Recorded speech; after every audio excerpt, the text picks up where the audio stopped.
Hola, ¿qué tal amigas y amigos? Les habla para todos ustedes Plácido Gutiérrez. Bienvenidos al podcast del Inquisidor Ilustrado. Muchísimas gracias a todos aquellos que nos han seguido a lo largo de todo este tiempo, pues agradeciéndoles su sintonía y su preferencia entre los podcasts de misterios, mitos y leyendas. El día de hoy, pues, estaremos en este podcast número 70. Estaremos trayendo la historia de los vampiros. ¿De dónde se origina el mito? Este mito viene de hace mucho tiempo en la Europa del siglo XVIII.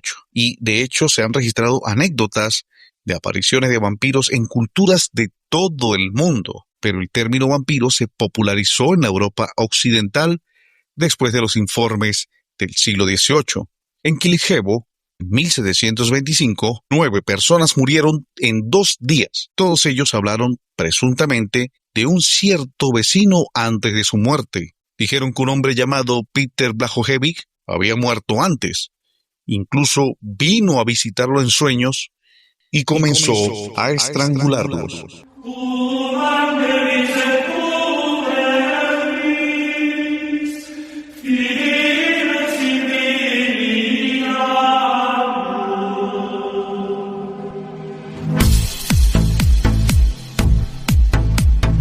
Plácido Gutiérrez presenta El Inquisidor Ilustrado. Podcast dedicado a los mitos, misterios, leyendas, hechos insólitos y mucho más.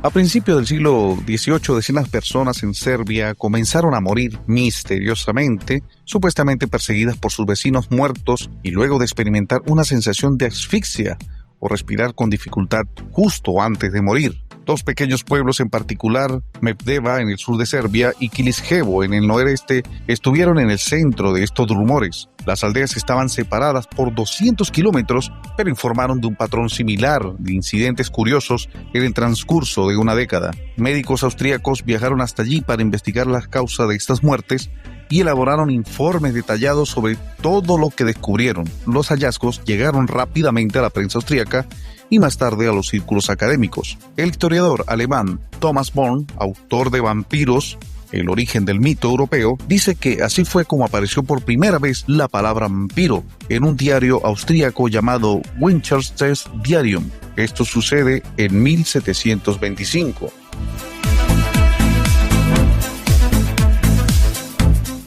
En respuesta, los lugareños abrieron la tumba de Blachowicz y encontraron un cuerpo bien conservado que fue percibido como una evidencia de asunto del diablo. La cara, las manos y los pies, de hecho todo el cuerpo, no podrían haberse conservado mejor si estuviera vivo, escribió un funcionario austríaco que estuvo presente en la exhumación. En su boca, para mi gran sorpresa, encontré sangre fresca que, según la creencia general, succionaba de aquellos que mataba. El profesor Clemens Ruther de Trinity College en Dublín, Irlanda, cree que la palabra vampiro surgió de la época en que los medios austríacos abrían las tumbas y hablaban con los intérpretes locales para entender lo que había sucedido. El intérprete probablemente murmuró algo como upir, que es una palabra eslovena para demonio, y de ese malentendido nació la palabra vampiro, dice.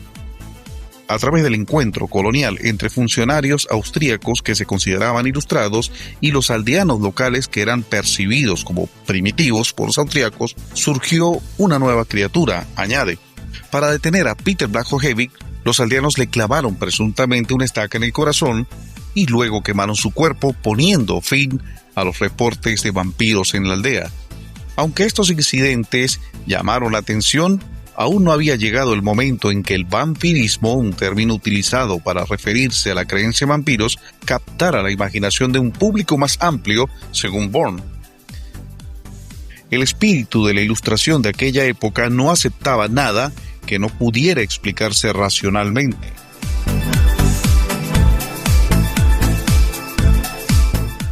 Siete años más tarde, en enero de 1732, el miedo se apoderó del pueblo de Medveđa. En 3 meses, 17 personas, algunas de ellas jóvenes y sanas, murieron sin motivo aparente. Al igual que los incidentes de Kilijevo, Algunos de los fallecidos se quejaron de una fuerte sensación de asfixia y fuertes dolores en el pecho justo antes de morir. Después de cumplir la orden de exhumar las tumbas, el doctor Johannes Furkicher redactó un informe en el que mencionaba a un miliciano como el principal autor de los casos de vampirismo. Según informes, su cuerpo aún no estaba en descomposición y le había brotado sangre fresca de los ojos, la nariz, la boca y los oídos. La gente de Mendeva lo vio como una prueba de que en realidad era un vampiro, razón por la cual le clavaron una estaca en el corazón y luego también quemaron su cuerpo. Poco se sabe sobre la vida del destino de este hombre que murió tras una caída y los aldeanos lo convirtieron en chivo expiatorio, escribe Thomas Bourne en su libro. Él cree que este hombre era Arnaud Pavle, un albanés que llegó de Kosovo. Peter Blagojevic en Kilishebo y Arnaud Pavle en Mendeva fueron los primeros representantes conocidos de la especie vampírica, afirma el doctor.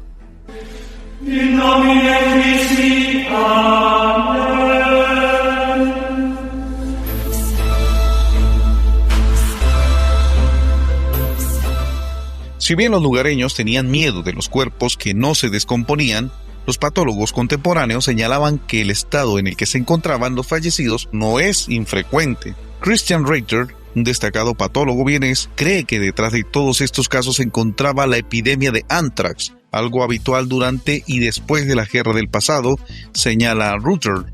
El anthrax es una enfermedad bacteriana que se transmite de animales infectados a personas y a menudo provoca la muerte. Reiter también cree que los reportes de asfixia antes de la muerte podrían estar relacionados con la neumonía. Si lees los informes con atención, verás que nadie vio a los vampiros con sus propios ojos. La idea de que chupan sangre era la interpretación de los médicos austríacos, afirma. Thomas Bourne también piensa que la succión de sangre era un mito creado por el público occidental. La creencia y el miedo a los vampiros aún persiste en la mente humana de esa gente de la época, según el historiador local Mendeva Ivan Nesic. Incluso mucho después de la muerte de Peter Blagojevic y Arnaud Pavle, dice, los lugareños intentaron proteger su espacio personal de los vampiros. Se cree que el vampiro serbio se parece a una bruja de piel inflada y llena de sangre, dice, y que se desinflaría como un globo si le pincharan en cualquier parte. Por eso la gente solía poner espinos en los portones, ventanas o puertas para protegerse.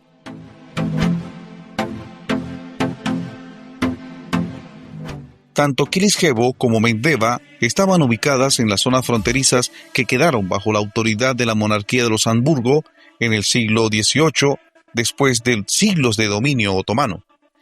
Rutger cree que la supuesta aparición de vampiros llamó la atención porque estos incidentes se reportaban en los territorios conflictivos.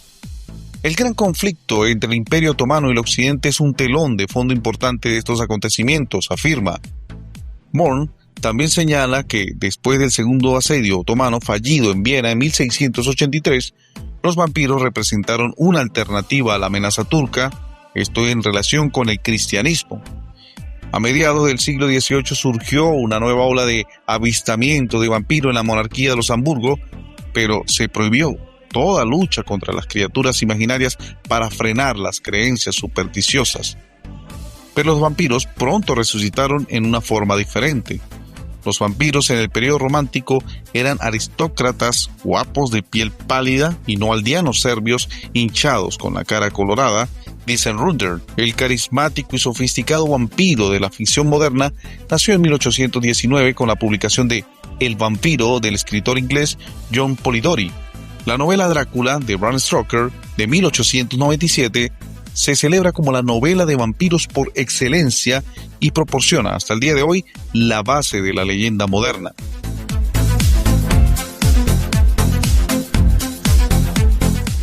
Hubo una época en que los vampiros camparon a sus anchas por la Europa del Este, mientras las autoridades los combatían desenterrando cadáveres y quemándolos. Al igual que sucediera con la brujomanía que asoló a Europa durante siglos, diversos intelectuales escribieron pseudotratados sobre estas criaturas e incluso compusieron poemas y se pintaron cuadros. Fueron estos trabajos los que inspiraron al irlandés Bram Stoker para escribir su gran novela Drácula. A principios del siglo XVIII esta fiebre llegó a Europa occidental gracias a la paz de Passowitz. En 1718, cuando casi toda Serbia y el norte de Bosnia pasaron a formar parte de Austria. Las tropas de ocupación no dejaban de escuchar historias relacionadas con una práctica local: exhumar cadáveres para quemarlos. Una de las historias que más disparó la imaginación de los europeos, y en particular de los alemanes, fue la de Peter Blachowicz, conocido en el resto de Europa como Peter Blachowicz, muerto en 1725 en la ciudad de Kisilova. Es de los primeros vampiros serbios conocidos. Es el mejor caso documentado gracias al informe que escribió para sus superiores el provisor imperial del distrito de Gradišć, Fromberg, que vio cómo sus vecinos atacaban a su cadáver. Como suele suceder, el vampirismo apareció a raíz de una epidemia, y el primero en morir, Peter Blachowicz, fue acusado de ser responsable de las muertes subsiguientes. 9 personas, jóvenes y viejos, murieron tras 24 horas de enfermedad, le contaron a Fromberg. Esto es característico del folclore vampírico. Las muertes son rápidas e inesperadas. Al desenterrar a Peter, encontraron que el cuerpo estaba completamente fresco, pero sin cambios. Había perdido la nariz y el pelo, y las uñas habían crecido. Se acabó con el pobre vampiro por el método habitual, clavándole una estaca. Según lo contaron los habitantes del lugar, aunque sangró profusamente, no dejó escapar ni un gemido, como la tradición aseguraba que debía suceder.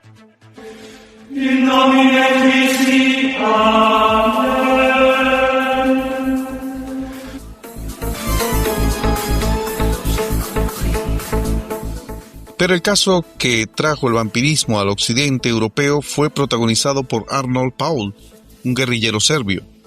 Fue el causante de una epidemia de vampiros en Mendeva que comenzó en 1726 y llamó tanto la atención de las autoridades austríacas que lanzaron 2 investigaciones oficiales. La primera estuvo a cargo del médico militar y experto en enfermedades contagiosas, John Glaser.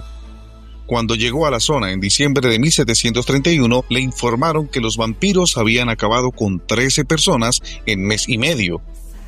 Glaser observó desnutrición, pero los lugareños amenazaron que se irían del lugar si no le dejaban eliminar a los vampiros que asolaban el lugar, una mujer de 50 años llamada Milika y otra de 20 de nombre Stana. Glaser accedió a exhumarles y hacerles la autopsia. La histeria era tal que el médico pidió permiso para ejecutar a los cadáveres. Su informe hizo que la autoridad militar enviase una nueva comisión en enero de 1732 bajo la dirección del cirujano Johann Flukinger. Su informe, conocido como Visum et Repertum, incluyó por primera vez el término vampiro y contribuyó a expandir la locura chupasangre por toda Europa. Según le contaron, Paul había sido atacado por un vampiro y para curarse usó una de las técnicas que, se decía, servía para espantarlos. Lo siguió a su tumba y se untó el cuerpo con la sangre del vampiro. Por desgracia, el pobre serbio murió al partirse el cuello tras caerse de un vagón de heno. Al mes de su muerte, 4 personas empezaron a decir que les estaba molestando. Entonces las autoridades locales decidieron desenterrarlo y descubrieron que el cuerpo se encontraba bastante entero e incorrupto y que había manado sangre fresca de los ojos, nariz, boca y orejas, y que la camisa, el sudario y el ataúd estaban ensangrentados. De acuerdo a la costumbre, se le clavó una estaca en el corazón y lanzó un alarido audible y sangró copiosamente. Ese mismo día se quemó su cuerpo y sus cenizas se arrojaron a su tumba. Como las personas que mueren por culpa de un vampiro se convierten en vampiros, se desenterró a las 4 reconocidas como tales y se les aplicó el mismo ritual. Como se sospechaba que Paul se había alimentado con la sangre del ganado, todas las personas que habían comido su carne también se habrían convertido. ¿Cómo saber cuáles? ¿Por qué en un periodo de 3 meses murieron 17 personas, jóvenes y viejas, algunas de ellas en 2 o 3 días, sin enfermedad previa? Tras la exhumación de los vampiros y la autopsia subsiguiente, el informe de esta comisión de investigación concluyó que los cuerpos de 12 de los 17 sospechosos no tenían signos de descomposición. Su pecho y órganos internos aparecieron llenos de sangre, aparentemente fresca y sin coagular. Las vísceras estaban en buen estado y en varios de ellos, la piel de los pies y manos, así como las uñas viejas, se habían caído, pero por otro lado, era evidente la existencia de uñas nuevas, así como piel nueva y limpia. La conclusión de los médicos austríacos fue que estaban ante las características que debía tener un vampiro. ¿Realmente llegaron a creer en ellos?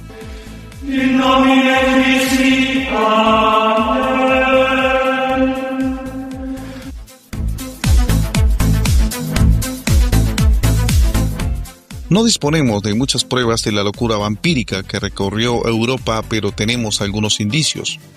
Durante la excavación en la isla veneciana de Lazaretto Nuovo, el antropólogo Matteo Borrini, de la Universidad de Florencia, encontró en 2012 la calavera de una mujer con un ladrillo atrapado entre los dientes. Según Borrini, era una vampira. Para matar a un vampiro debes quitarle el sudario de la cabeza porque le sirve de comida y en su lugar hay que colocar algo incomible en su boca. El esqueleto fue encontrado en una fosa común en 1576 donde se enterraron a quienes murieron por la peste. Colocarle el ladrillo era una forma de evitar que se propagara la peste, pues se los consideraba propagadores de enfermedades. Con todo, algunos investigadores no comparten esta interpretación y piensan que se trata de una simple coincidencia. Es un ladrillo de los muchos que hay en los alrededores y que podía haberse metido casualmente en la boca de la mujer tras su enterramiento. Sin embargo, hay otros restos que son más claros. En ese mismo 2012 se excavaron más de 600 tumbas encontradas en un cementerio en la iglesia en la ciudad búlgara de Sozopol, en el Mar Negro, y entre ellas encontraron un par de esqueletos a los que parece que le dieron un tratamiento especial después de la muerte. Uno de ellos tenía un objeto semejante a un arado atravesando el lado izquierdo de su caja torácica y el otro un objeto metálico no identificado en su plexo solar. Según el arqueólogo Dimitar Nedev, jefe del Museo Arqueológico de Sozopol, son la prueba de que los habitantes de la ciudad se protegían contra los que creían que se iban a convertir en vampiros.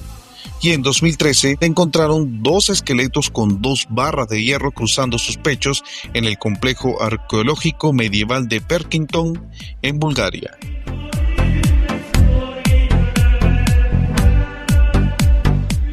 La rama oficial e intelectual de la Iglesia Católica en el siglo XVIII consideraba en gran medida la creencia en vampiros literales como una especie de superstición. Sin embargo, a menudo enmarcaban los miedos subyacentes y los eventos inexplicables a través de la lente de la actividad demoníaca. Mientras tanto, las creencias populares en los vampiros seguían siendo poderosas y profundamente arraigadas en muchas comunidades europeas, a veces incluso influyendo en las prácticas religiosas locales.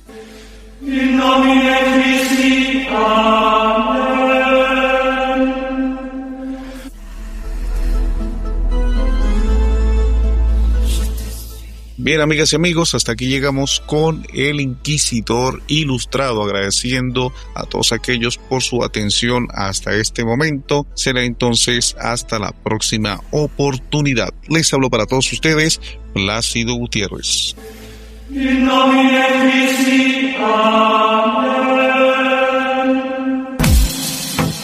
Plácido Gutiérrez presentó El Inquisidor Ilustrado. Gracias a todos ustedes por su amable atención. No olvides darle follow y así no perderte de nuestros episodios. Búscanos en la plataforma de podcast de tu preferencia. Les habló para todos ustedes, Diego.